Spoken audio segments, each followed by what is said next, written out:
Welcome to today's Explainer. We're jumping right into one of the most fascinating, mind-bending intellectual mysteries in human history. I want you to imagine an entire civilization operating at the absolute peak of human achievement. We're talking about a period of unmatched cultural, mathematical, and scientific flourishing that quite literally shaped the modern world as we know it. But then, imagine that brilliant light suddenly dimming, giving way to a heavily debated, historically mysterious, and data-backed fall. Today, we're breaking down the spectacular rise of the Islamic Golden Age and its eventual collapse. We'll be looking directly at the historical texts and the hard economic data to understand exactly what happened, how it happened, and what it all means for the actual mechanics of human progress. Okay, let's dive into this. 70%. That is a staggering number, right? According to modern econometric data, which tracks things like the lifespans of authors and the publication of scientific books across centuries, the medieval Islamic world experienced a massive, unprecedented collapse in scientific output by the 15th century. And you have to understand, this wasn't just some slow, gradual plateau, it was a structural freefall. How does a civilization that pioneered modern algebra and the early foundations of the scientific method see its output just plummet so drastically? What could possibly be the catalyst for such a dramatic reversal?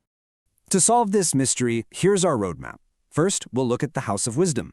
Second, enter Greek philosophy. Third, the theological battle. Fourth, we'll watch the philosophers pick sides. And finally, we'll examine the decline of science. Starting off with Part 1, the House of Wisdom. There are many gates to the House of Wisdom. This institution, historically known as Khizanat al-Hikmah, was an absolute intellectual powerhouse in 8th century Baghdad, heavily supported by Abbasid caliphs like Al-Mamun.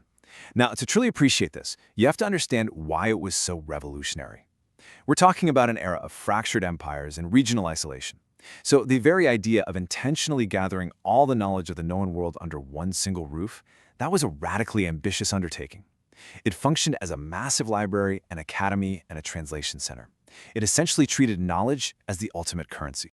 The sheer scale of ambition here was incredible. You had brilliant minds like Al-Khwarizmi, the founder of algebra, revolutionizing mathematics. To put that into perspective for a second, every single time you use a search engine, pull out your smartphone, or rely on any computer algorithm today, you owe a direct intellectual debt to him. Then you had al-Masudi mapping out these vast sea routes, and al-Kindi laying down the foundational groundwork for philosophy. And the real magic? It was the intellectual melting pot it created. Historical accounts show us that scholars gathered completely regardless of their faith. Christians, Muslims, and Jews were literally working side by side. Plus, both male and female scholars were actively pushing the boundaries of medicine, astronomy, and logic. Which brings us to Part 2, enter Greek philosophy. This grand translation movement we're talking about wasn't just a brief, passing phase. It spanned centuries. It kicked off in the 8th century in Baghdad and hit its absolute peak in the 9th century. During this time, Greek philosophical texts were being systematically and rigorously translated right into Arabic. By the time the 10th century rolled around, the ideas of heavyweights like Socrates, Plato, and Aristotle weren't just available, they were everywhere. Just imagine the cultural shockwave here. You're taking the foundational thoughts of ancient Greece and dropping them into an entirely different society. It completely changed the intellectual landscape of the medieval Arab world, giving thinkers a brand new set of tools to explore the universe. But, as you might guess, introducing cold, hard Greek logic into a deeply religious society inevitably created some massive tension. On one side, you have the foundational belief in divine revelation. This is the idea that the ultimate answers to life's biggest questions come directly from an infallible, perfect, divine source. But on the other side, you have Greek reason, the concept that human rationality, rigorous logic, and empirical observation are the true keys to unlocking reality. So here's the explosive question they had to face. If a perfectly logical mathematical proof seems to contradict a sacred religious text, which one wins? Who gets the final say? And that tension leads us right into Part 3, the theological battle. Islamic theologians absolutely had to respond to this massive influx of Greek rationalism, and let me tell you, their responses were passionate. The earliest and most traditional pushback came from a movement called Al-Khwarizmi. Influenced by early figures like Zubair ibn al-Awwam, they took a very strict anti-rationalist stance. The Al-Khwarizmi basically argued that human reason is inherently flawed and limited. To them, relying on Greek logic to understand the divine was just pure arrogance. They were terrified it would lead to something called bid'ah, which is the dangerous theological tampering of something they believed was already divinely perfect. For them, the rule was absolute. Stick strictly to the literal text of the Quran and Hadith. Period. No trying to logically deduce the mechanics of God. But an opposing faction, known as the Mu'tazilites, who were mostly operating in Basra and Baghdad, completely disagreed. They actually embraced logic and actively used Greek atomism to defend their faith. Now, if you're not familiar, Greek atomism is basically the idea that the physical world is made up of tiny, invisible, indivisible building blocks.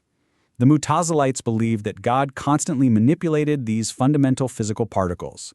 So in their minds, using scientific reasoning didn't undermine their faith at all.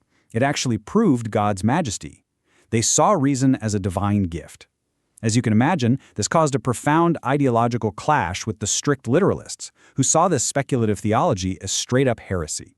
As this intellectual civil war really threatened to tear the society apart, a third faction emerged to calm things down. Enter Asherism. Founded by Al-Ash'ari, this school positioned itself directly in the middle ground between these two polarizing extremes.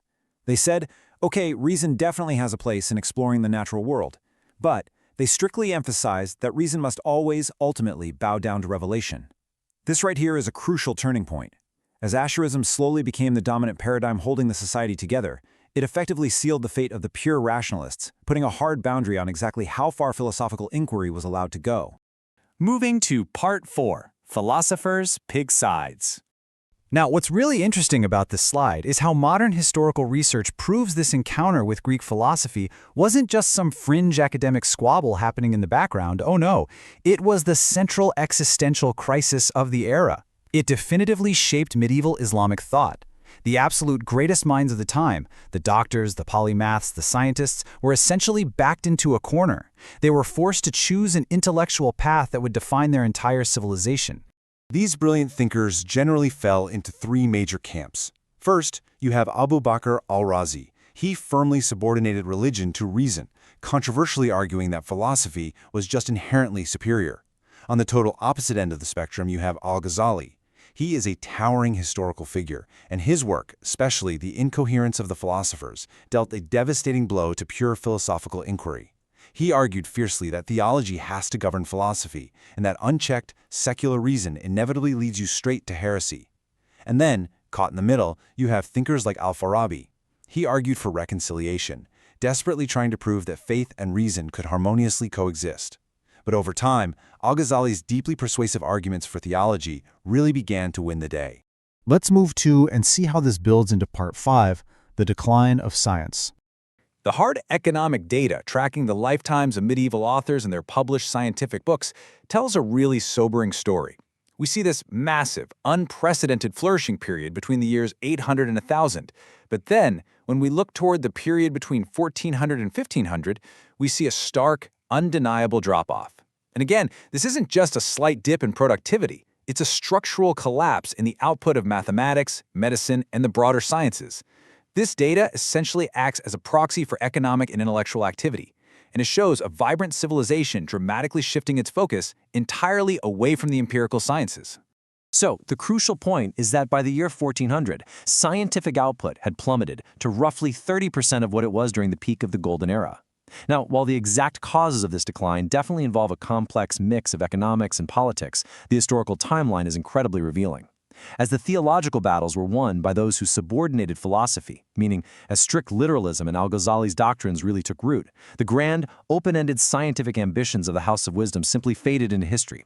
The society had fundamentally shifted its ultimate values. So we have to ask, did the triumph of theology over philosophy permanently alter the trajectory of global science? It is a profound reminder that the intellectual choices a society makes, how we value reason, how we respect tradition, and how we navigate the friction between the two can literally shape the long-term destiny of an entire civilization. Thank you so much for joining me for this explainer. I highly encourage you to keep questioning, keep looking at the data, and keep learning. Catch you next time.